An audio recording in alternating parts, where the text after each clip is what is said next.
نحمده ونصلي على رسوله الكريم أما بعد فأعوذ بالله من الشيطان الرجيم بسم الله الرحمن الرحيم رب اشرح لي صدري ويسر لي أمري واحلل عقدة من لساني يفقهوا قولي۔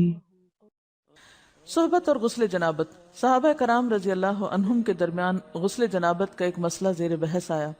ایک گروہ کہتا تھا کہ غسل صرف دخول پہ فرض ہو جاتا ہے، انزال شرط نہیں، یعنی واٹر ڈسچارج جو ہے وہ ضروری نہیں۔ دوسرا گروہ بیان کرتا تھا کہ وجوب غسل کے لیے دخول کے ساتھ انزال بھی شرط ہے۔ یہ طویل مباحثہ کسی فیصلہ کن صورت پر منتج نہ ہوا۔ آخر قرار پایا کہ ام المومنین حضرت عائشہ رضی اللہ عنہا سے دریافت کیا جائے۔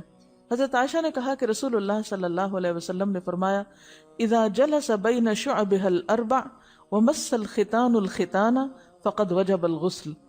جب مرد عورت کی چار شاخوں کے درمیان بیٹھ جائے اور اس کا محل ختنہ عورت کے محل ختنہ کے ساتھ مس کرے تو غسل واجب ہو جاتا ہے۔ تو مسئلہ یہ ثابت ہوا کہ صرف دخول پر ہی مرد اور عورت جنبی ہو جاتے ہیں اور ان پہ غسل واجب ہو جاتا ہے، انزال یعنی منی کا نکلنا شرط نہیں۔ جنابت کے احکام۔ وجوب غسل کی حالت کو حالت جنابت کہتے ہیں۔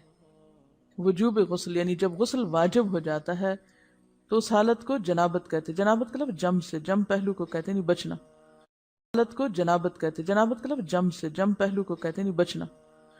مندرجہ ذیل چار حالتوں میں مسلمان مرد اور عورت پر غسل کرنا فرض ہو جاتا ہے۔ نمبر 1، جوش کے ساتھ منی خارج ہونے کے بعد، اس میں احتلام بھی داخل ہے، یعنی کوئی ایسا خواب آئے یا ویسے۔ نمبر 2، صحبت کے بعد یعنی سیکشول انٹرکورس کے بعد۔ نمبر 3، حیض کے بعد۔ نمبر 4، نفاس کے بعد یعنی بچے کی پیدائش کے بعد۔ اس میں یاد رکھیے کہ بہت سے لوگ پوچھتے ہیں کہ اگر خواتین انٹرنل چیک اپ کرواتی ہیں تو کیا اس سے غسل واجب ہوتا ہے؟ تو کوئی غسل واجب نہیں ہوتا جب تک کہ ان چار چیزوں میں سے کوئی چیز نہ ہو۔ آپ نے غور کیا ہوگا کہ طہارت کے مسائل بہت تفصیل کے ساتھ اور اپنے اندر بہت ڈیٹیلز رکھتے ہیں، اور بہت سے موضوعات ایسے ہیں کہ جو انسان کی ظاہری زندگی نہیں بلکہ اس کی نجی اور ذاتی زندگی سے متعلق بھی ہیں، لیکن اس طرح پبلکلی ان کو پڑھانا اور ان کو سکھانا یہ بھی ایک ضرورت ہے، کیونکہ آپ صلی اللہ علیہ وسلم نے انصار کی خواتین کی تعریف کی کہ انصار کی خواتین کتنی اچھی ہیں جنہیں حیا دین کا علم حاصل کرنے سے نہیں روکتا۔ تو سوال یہ پیدا ہوتا ہے کہ آخر اتنی تفصیلات کیوں؟ اور بعض لوگ اس کو ناپسندیدہ قرار دیتے ہیں، تو ایسا کرنا ناسمجھی کی علامت ہے۔ ہم دیکھتے ہیں کہ انسان اگر اللہ کے بتائے ہوئے طریقے کے مطابق زندگی بسر کرتا ہے تو اس میں خیر ہی خیر ہے، اور وہ صرف خیر اس کی اپنی ذات تک نہیں رہتی، بعض اوقات دوسروں کی بھلائی کا ذریعہ بھی بن جاتی۔ عورت کو بھی احتلام ہوتا ہے۔ ام المومنین حضرت سلمہ رضی اللہ عنہا روایت کرتی ہیں کہ حضرت ام سلیم نے رسول اللہ صلی اللہ علیہ وسلم سے کہا، اے اللہ کے رسول، یقیناً اللہ حق سے نہیں شرماتا، یعنی حق بات اور ایک ضروری بات جو ہے اس کو واضح کرنا ضروری ہوتا ہے، اور اس معاملے میں شرم سے کام نہیں لینا چاہیے، کہیں ایسا نہ ہو کہ انسان انجانے میں غلط کام کرتا رہے۔ تو یہ کہہ کر انہوں نے مسئلہ پوچھا، کیا عورت پر غسل ہے جبکہ اس کو احتلام ہو؟ آپ نے فرمایا ہاں، لیکن جب پانی کا نشان دیکھے یعنی منی دیکھے۔ اس پر حضرت ام سلمہ نے شرم سے منہ چھپا لیا اور عرض کیا، اے اللہ کے رسول، کیا عورت کو بھی احتلام ہوتا ہے؟ آپ نے فرمایا ہاں ہوتا ہے، تیرا داہنا ہاتھ خاک آلود ہو، یعنی یہ ایک پیار کی ڈانٹ تھی۔ اور اس میں ہو سکتا ہے کہ مزاج کا فرق ہو، بعض خواتین کے ساتھ ایسا نہ ہو اور بعض کے ساتھ ایسا ہو، لیکن اس میں جو اصل چیز ہے وہ ایکسیسو واٹر ڈسچارج ہے۔ اس میں کہیں ایسا نہ ہو کہ لیکوریا وغیرہ کے ساتھ اس کو ریلیٹ کر دیا جائے، دونوں چیزوں میں فرق ہے۔ اور احتلام جو ہے وہ سوتے وقت ہوتا ہے، یعنی سو کر اٹھنے پر اگر انسان اپنے کپڑوں پر زیادہ ڈسچارج دیکھے، خواہ کوئی خواب یا کوئی فیلنگ یاد نہ بھی ہو، تو پھر غسل کرنا ضروری۔ معلوم ہوا کہ عورت یا مرد نیند سے اٹھ کر اگر تری یعنی نشان منی دیکھیں تو یہ احتلام کی علامت ہے، لہٰذا ان پر غسل کرنا فرض ہو جاتا ہے۔ اور اگر احتلام کی کیفیت انہیں یاد ہو لیکن نشان نہ پائیں، یعنی خواب یاد ہے لیکن کوئی سامنے علامت نہیں، تو غسل فرض نہیں ہوگا۔ ایسی صورت میں شک کی ضرورت نہیں ہے کہ نہیں میں نے خواب دیکھا اور مجھے خواب بالکل صحیح یاد ہے تو مجھے نہانا چاہیے، نہیں، محض خواب پر نہیں نہایا جائے گا جب تک کہ فزیکلی کوئی ایسی چیز سامنے دیکھی نہ جائے۔ حضرت ام سلمہ روایت کرتی ہیں کہ میں نے کہا، اے اللہ کے رسول صلی اللہ علیہ وسلم، میں اپنے سر کے بال خوب مضبوط گونتی ہوں، کیا میں انہیں غسل جنابت کے وقت کھولا کروں؟ آپ نے فرمایا، ان کا کھولنا ضروری نہیں، تیرے لیے یہی کافی ہے کہ 3 لپ پانی اپنے سر پر ڈالے، پھر اپنے سارے بدن پر پانی بہائے، پس تو پاک ہو جائے گی۔ یعنی بالوں کی جڑیں بھیگنا، سکن بھیگنا ضروری ہے، سارے بال کھولنا ضروری نہیں ہے۔ جنبی کے بالوں کا مسئلہ، حضرت عائشہ کو خبر ملی کہ حضرت عبداللہ ابن عمرو عورتوں کو غسل جنابت کے لیے بال کھولنے کا حکم دیتے ہیں۔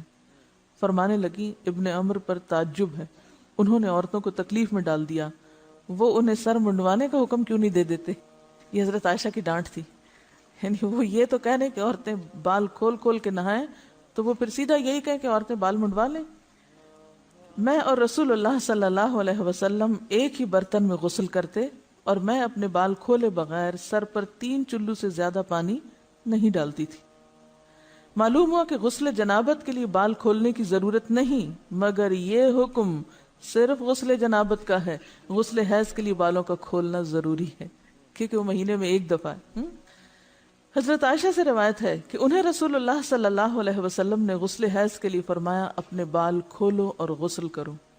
اس میں آپ دیکھیے کہ دونوں چیزوں میں فرق کیوں ہے، دونوں کی نوعیت فرق ہے، اور حیض جو ہے وہ ایک نجاست کی کیفیت بھی ہے نا، قل ہوا اذی، تو اس کے بعد نہانا اور نہا کر خوشبو لگانا، خاص طور پر اس کا سارا حکم آتا ہے۔ لیکن غسل جنابت میں نجاست کی وہ کیفیت نہیں ہے، یعنی حیض کا خون اور منی جو ہے ان دونوں کے حکم میں بھی فرق ہے، ٹھیک ہے نا۔ بعض علماء کے خیال میں جو منی ہے اٹ سیلف وہ ناپاک چیز نہیں ہے، اگر کسی کپڑے وغیرہ کو لگ گئی تو وہ کپڑا ناپاک نہیں، اگر اس کو خشک ہونے پر خرچ کے صاف کر دیا جائے تو کپڑا صاف ہو جائے گا۔ لیکن خون حیض پر آپ صلی اللہ علیہ وسلم کیا فرمایا، چٹکیوں سے مل مل کے اس کو صاف کر کے دھوئے، تو ان دونوں میں بھی فرق ہے، لہٰذا ان دونوں کے بعد نہانے کے حکم میں بھی فرق ہے، ایک میں بال کھولے جائیں گے اور بال بھی دھوئے جائیں گے اور بالوں کی جڑیں بھی دھوئی جائیں گی، جبکہ دوسرے عام غسل جنابت میں بال کھولنا اور پورے بال دھونا شرط نہیں۔ بہت سی بچیاں ایسی جن کی شادی ہوتی ہے اور اس کے بعد انہیں ان مسائل کا پتہ نہیں ہوتا، یا تو وہ شرم کے مارے نہاتی نہیں، یا نہاتی ہیں تو پھر وہ پورے بال دھو دھو کے سکھانے میں اور ان چیزوں میں اتنا وقت ضائع کر دیتی ہیں کہ پھر بعضوں کا شوہر کی نافرمانی اور آپس کے تعلقات میں ٹینشن، لوگوں کا خوف۔ تو اگر دین کا صحیح مسئلہ پتا ہو تو انسان ان تمام مشقتوں سے بچ جاتا ہے اور ایک نارمل روٹین کی لائف گزار سکتا ہے۔ اس میں کیا صرف 3 کپ پانی، 3 لپ پانی، یعنی 3 دفعہ کیوں کہ اگر ایک دفعہ ڈالنے سے پوری طرح نہیں بھیگا تو آپ یہ بھی کر سکتے ٹیپ کے آگے سر کر کے، تو ساری اسکن جو ہے سر کی اس کو آپ گیلا کر لیں، پیچھے سے بال جو ہیں اگر لمبے ہیں تو ان کو ایک طرف کر دیں تاکہ پورے بال نہ دھونے پڑے، نہ سکھانے پڑے اور نہ خشک کرنے پڑے، اور باقی جسم پہ پانی بہا لیں۔ دوسری صورت یہ ہے کہ مگ میں پانی لے کے تو اس کو آپ تھوڑا تھوڑا کر کے پورے کو ایک دفعہ کریں، پھر اس کے بعد دوبارہ کریں، اور تیسری دفعہ رول کر کے بالوں کو پیچھے سے شاور کیپ ڈال لیں اور باقی جسم پھر دھو لیں۔ شاور کیپ سے کیا ہوتا ہے عام طور پر کہ پیچھے کے جو سارے لمبے بال ہیں پھر وہ نیچے گر کے گیلے نہیں ہوتے، وہ آپ کے سر پہ ہی ٹک جاتے ہیں۔ تو سر کی سکن دھوئیں اور بالوں کو جوڑے کی شکل میں باندھ کے اوپر شاور کیپ پہن کے پھر باقی جسم کو اچھی طرح دھو لیں۔